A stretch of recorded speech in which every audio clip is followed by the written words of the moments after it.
Hebrew పత్రిక 2వ అధ్యాయం 14-15 వచనాలు చదువుకుందాం. కాబట్టి ఆ పిల్లలు రక్త మాంసములు గలవారైనందున ఆ ప్రకారమే మరణము యొక్క బలము గలవానిని, అనగా అపవాదిని మరణము ద్వారా నశింపు చేయుటకును, జీవితకాలమంతయు మరణ భయము చేత దాసత్వమునకు లోబడిన వారిని విడిపించుటకు ఆయన కూడా రక్త మాంసములలో పాలిభాగస్తుడు. ఇప్పుడు దేవుడు ఆత్మ స్వరూపి. సలోమోను ప్రార్థనలో ఒక మాట చెప్పాడు, ఆకాశ మహాకాశాలు నిన్ను ఈ మందిరంలో, నేను కట్టిన ఈ మందిరంలో నీకు సరిపోతుందా? మోషే కూడా ఇదే మాట చెప్పాడు, వేల్పులలో నీ వంటి వాడెవరు, పరిశుద్ధతలో నీకు సమ్మైన వారు ఎవరు? దేవునిని వర్ణించుట ఎవరి తరం, ఎవరి వల్ల కాదు. ఇక్కడ పౌలు గారు ఈ పత్రిక మనకి అపోస్తలుడైన పౌలు గారు రాశారు అనుకుందాం. దీని మీద భిన్నాభిప్రాయాలు ఉన్నాయి, ఎవరు రాశారు ఈ పత్రిక అని. తెలుగు బైబిల్ గ్రంథంలో అపోస్తలుడైన పౌలు గారు అని రాయబడ్డది. ఇక మనకు అనుమానం అవసరం లేదు, పౌలు గారే రాశాడు. పౌలు గారు ఏం చెప్తున్నాడంటే, ఆయన నీలాగా మారాడు, నాలాగా మారాడు అని చెప్పాడు. అంటే మనకి ఏముందంటే రక్తమాంసాలు ఉన్నాయి. వినండి, ఇక్కడ ఆశ్చర్యం ఏంటో తెలుసా, దేవుడు రక్త మాంసాలు ధరించాల్సి వచ్చింది. దాన్ని ఏమన్నామంటే సశరీరుడుగా ప్రత్యక్షమయ్యాడు. ఇంగ్లీష్లో పదం ఉంది, ఇన్కార్నేషన్. 2 పదాలు మీకు మాంసాహారులు, శాకాహారులు అని ఉంటాయి. మాంసం తినేవాళ్ళని ఏమంటారు? క్యార్నివోరస్ అంటారు. కూరగాయలు తినేవాళ్ళని హెర్బివోరస్ అంటారు. అంటే క్యార్నిస్ అంటే మాంసం, ఆయన ఇన్ క్యార్నిస్ అంటే మాంసయుతమైన దేహంలో వచ్చాడు. ఎందుకో తెలుసా? ఒకే ఒక కారణం గుర్తుపెట్టుకోండి. ఎందుకంటే రక్తము చిందించకుండా పాపానికి ప్రాయశ్చిత్తం లేదు. ఇప్పుడు దేవుడు ఆత్మస్వరూపి, ఆకాశ మండలము కంటే మిక్కిలి హెచ్చైన వాడు కదా, ఆయనకి రక్త మాంసాలు లేవు కదా, మహిమ శరీరం కదా. ఇక్కడ గమనించాల్సింది ఏంటంటే, నీ కొరకు రక్తం చిందించాలి అంటే ఆయనకి ఏం కావాలి? పెద్దగా చెప్పండి. అందుకే రక్త మాంసాలు ధరించాడు ఆయన, రక్తమాంసములలో పాలిభాగస్తుడు ఆయన. అందుకే ఆయన సశరీరుడుగా, అంటే ఆయన శరీరాన్ని ధరించాడు ఆయన. ఈ విషయాన్నే కృపా సత్య సంపూర్ణుడుగా మన మధ్య, దీన్ని ఇంకా బాగా యోహాను భక్తుడు చెప్పాడు, మా కళ్ళు ఏది చూసాయో, మా చెవులు ఏది విన్నాయో. ఇంకొక మాట చెప్పాడు, మా చేతులు దేనిని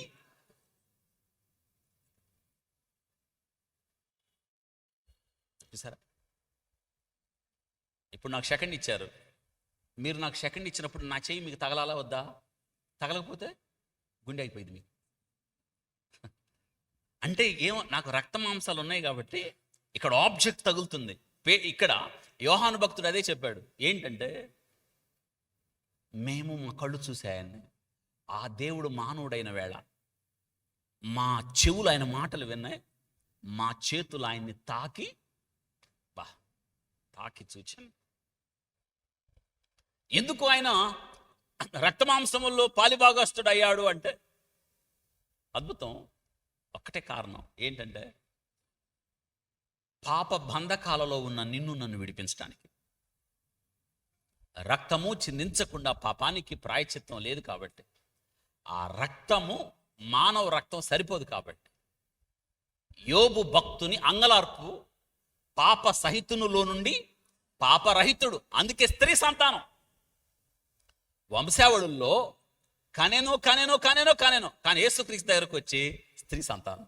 వాట్ ఏ బ్యూటిఫుల్. ఆ వంశావళి చదువుతున్నప్పుడు గుండెలు అవిసిపోతాయి. ఎంత చక్కగా రాశాడు. ఆ వంశావళిలో ఆయన పాప సహితునులో నుండి పాపరహితుడు వచ్చాడు, స్త్రీ సంతానంగా వచ్చాడు.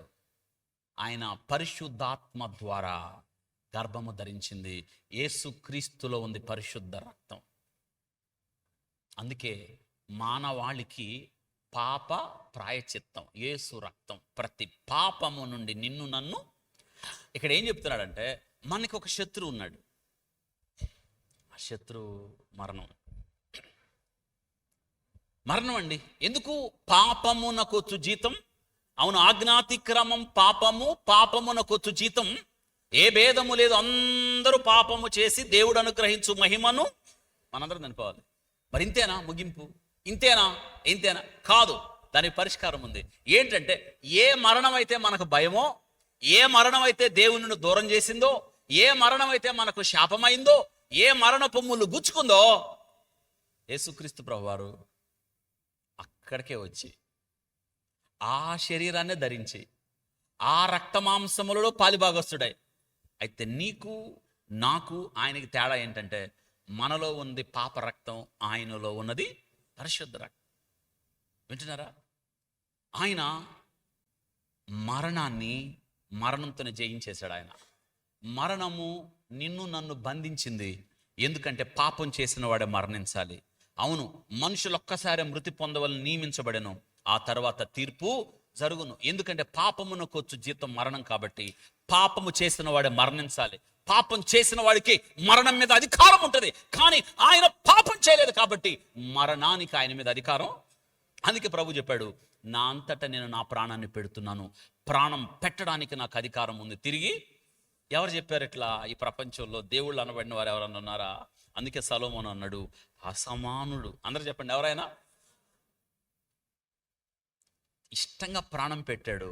ప్రాణం పెట్టడానికి అధికారం ఉంది. తిరిగి క్రిస్మస్లో మనం ఏమి నేర్చుకుంటున్నామంటే, ఆయన రక్త మాంసములలో పాలిభాగస్తుడు. ఆయన శరీరమును ధరించాను, జనాభా లెక్కల్లో చోటు చేసుకొని. చెప్పండి, ఏంటి జనాభా లెక్కల్లో? ఒకవేళ యేసుక్రీస్తు ప్రభుని జనాభా లెక్కల్లో ఏ రేషన్ కార్డు ఆయనకి? పెద్ద చెప్పండి, వైటా ఇంకోటా? White ration card. అమ్మఒడి పథకం కూడా యేసుక్రీస్తుకి. It's very poor. అవునండి, యేసుక్రీస్తు ఖచ్చితంగా పథకం వర్తించేది. ఏ పథకం? పూర్ కదా, పేదవాడు. నీ కోసం రక్తమాంసములలో ఆయన పాల్భాగస్తుడయ్యాడు. ఎందుకంటే తన రక్తం చిందించడానికి, జీవితకాలం అంతా కూడా మరణదాస్తంకు లోనైన నిన్ను నన్ను విడిపించడానికి ఆయన. అందుకే ఏ మరణము మనల్ని ఓడించిందో ఆ మరణాన్ని గెలిచాడు. ఏ పాపము మనల్ని మరణానికి తీసుకెళ్ళిందో పాపము లేనివాడిగా వచ్చాడు. ఏ మరణము నిన్ను బంధించిందో మరణాన్ని గెలిచి తిరిగిలే. సో మరణమా నిమ్ముల్లెక్కడా? ఓ మరణమా, అదే మరణం నీకు నాకు ఆశీర్వాదకరమైంది. అందుకే పౌలు గారు ఈ విషయాన్ని జోడించి, బ్రతుకుట క్రీస్తే చావైతే. ఎందుకంటే చచ్చిపోవడం ద్వారా యేసుక్రీస్తు మరణాన్ని గెలిచి తిరిగి లేచాడు. నేను కూడా మరణాన్ని గెలిచి తిరిగి లేస్తా. ఎందుకంటే ప్రభు లేచాడు, ఆ వరుసలో నేను బ్రతికించబడతా, ప్రభుతో సదాకాలం ఉంటా. ఇది సహోదరులారా, నిరీక్షణ లేని ఇతరుల వల్లే మీరు. క్రిస్మస్ ద్వారా మనకు లభించింది హోప్, అదే నిరీక్షణ. అందరు ఈ మాట చెప్పండి. క్రిస్మస్ ద్వారా మనకేమొచ్చింది? నిరీక్షణ వచ్చింది. ఈ వాక్యం తెలుసుకోవాలి. అంతేగాని మనం క్రిస్మస్కు స్టార్లు, లైటింగ్లు కదా, చెట్లు పొట్లు అన్ని పెడతా ఉంటారు. చెట్లు పొట్లు కాదు, ఒకటే గుర్తుపెట్టావు. రక్షణ పొందావా? మారు మనసు పొందావా? యేసుక్రీస్తుని సొంత రక్షకుడు అంగీకరించావా? అయితే క్రీస్తు కొరకు బ్రతికే. ఇదే క్రిస్మస్. జక్కయ్య స్టార్ కాదు, జక్కయ్య స్టార్ అయ్యాడు. ఎట్ట స్టార్ అయ్యాడు? తన పాప జీవితాన్ని విడిచిపెట్టి. అందుకే ప్రభు చెప్పాడు, ఇతను కూడా అబ్రహాము కుమారుడే. ఎందుకు? ఇంటికి ఏమొచ్చింది? ఇప్పుడు స్టార్ అయ్యాడా లేదా? అయ్యాడు లేదా? అయ్యాడు. ఎప్పుడయ్యాడు స్టారు? అబ్రహామును చేయబట్టుకుని దేవుడు బయట తీసుకెళ్ళి, చూడు నీ సంతానం అన్నాడు. ఏం కనిపించినాయి? ఆ స్టార్లు కనిపించినాయి. ఆ స్టార్లో నువ్వు ఉన్నావా లేదా? కాబట్టి ఇప్పుడు ఇక్కడి నుంచి మీరు స్టార్ పెట్టద్దు. రేపు ఖచ్చితంగా ఉంటారు, నాకు తెలిసి 1వ తారీఖు. ఇంకా స్టార్లు లేవు. చెప్పండి ఇంట్లో. ఎప్పుడో అబ్రహాము నన్ను చూశాడు, నేను ఎవరిని? అప్పుడు ఆకాశంలో ఉన్నా. మీ ఇంట్లో వాళ్ళకి చెప్పండి, నీ కోసం దిగొచ్చా. చూసారా? రక్త మాంసములలో పాలిభాగస్తుడయ్యాడు, నిన్ను నన్ను విడిపించడానికి, మరణాన్ని గెలిచి తిరిగి. ఇదంటే క్రిస్మస్. క్రిస్మస్ అంటే యేసుక్రీస్తు పుట్టుకు తాగడం కాదు, ఆయన నీ కోసం నా కోసం మరణించి తిరిగి లేచాడు. మనం క్రీస్తు యేసు నందున్న వారికి ఏ శిక్షా విధియో, ఎవడైనను క్రీస్తు నందున్న ఎడలవాడు నూతన